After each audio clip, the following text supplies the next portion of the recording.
السلام علیکم ورحمۃ اللہ وبرکاتہ۔ جب کسی کے یہاں پر بچہ یا بچی کی ولادت ہوتی ہے تو ایسے موقع پر شریعت نے کہا کہ بچے کے ایک کان میں اذان دی جائے اور دوسرے کان میں اقامت کہی جائے۔ لیکن بہت سے لوگ کنفیوژن میں مبتلا ہیں کہ لڑکا ہو تو کیا اس کے لیے صرف اقامت کہنی ہے یا اذان کہنی ہے، یا لڑکی ہو تو صرف اس کے لیے اقامت ہی کہنی، اذان نہیں کہنا ہے۔ اسی طریقے سے بہت سے لوگ یہ کہتے ہیں کہ اذان دینے کا اور اقامت کہنے کا کوئی خاص طریقہ ہے کہ جس کے مطابق ہمیں اذان یا اقامت کہنی ہوگی۔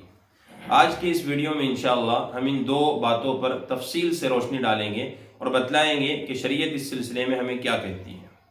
سب سے پہلی بات تو یہ ہے کہ اللہ کے رسول صلی اللہ علیہ وسلم کی بیٹی حضرت فاطمہ رضی اللہ تعالیٰ عنہ کے یہاں پر جب حضرت حسن رضی اللہ تعالیٰ عنہ کی ولادت ہوئی، حضرت حسن رضی اللہ تعالیٰ عنہ پیدا ہوئے، تو اللہ کے رسول صلی اللہ علیہ وسلم نے ان کے دائیں کان میں اذان کہی اور بائیں کان میں اقامت کہی۔ اس سے علماء نے یہ مسئلہ نکالا کہ جب کسی کے یہاں پر بچہ ہو یا بچی ہو تو اس کے دائیں کان میں اذان کہی جائے اور بائیں کان میں اقامت کہی جائے۔ اب جب اذان کہیں گے تو اس کے لیے کیا طریقہ ہوگا؟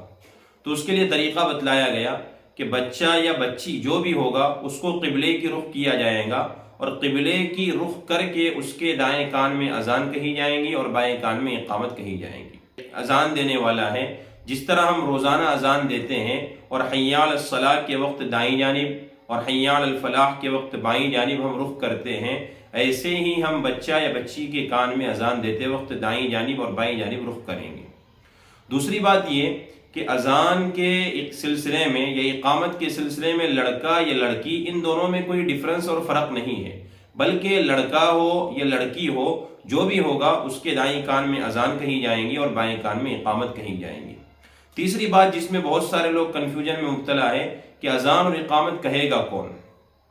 تو اس سلسلے میں درست اور صحیح بات یہ ہے کہ اذان اور اقامت وہاں پر اگر اس کے والد ہو تو والد بھی کہہ سکتے ہیں، اگر اس کے چچا ہو تو وہ بھی کہہ سکتے ہیں، نانا، دادا یا ماموں یا اسی طریقے سے اور بھی کوئی رشتہ دار ہے وہاں پر وہ بھی کہہ سکتے ہیں۔ اگر کوئی رشتہ دار موجود نہ ہو تو کوئی اجنبی مرد بھی اگر کہنا چاہے تو اذان بچہ یا بچی کے کان میں اذان اور اقامت کہہ سکتا ہے۔ لیکن ہمیں اس بات کی طرف خصوصی توجہ دینے کی ضرورت ہے کہ اگر ہم کسی متقی، کسی اللہ والے کے ذریعے سے، کسی نیک بندے کے ذریعے سے بچے کے کان میں اذان اور اقامت کہلوائیں گے یا بچے کے کان میں اذان اور اقامت دیں گے تو بچے کے اوپر اس کے اثرات مرتب ہوتے ہیں۔ اس لیے ہم کوشش کریں کہ اگر ہمارے گھر کے افراد موجود ہیں تو ان کے ذریعے سے دیں، اور اگر نہیں موجود ہیں وہاں پر اگر کوئی نیک، صالح، کوئی باشرہ انسان وہاں پر میسر آ جائے تو اس کے ذریعے سے اذان اور اقامت کہنے کا اہتمام کریں۔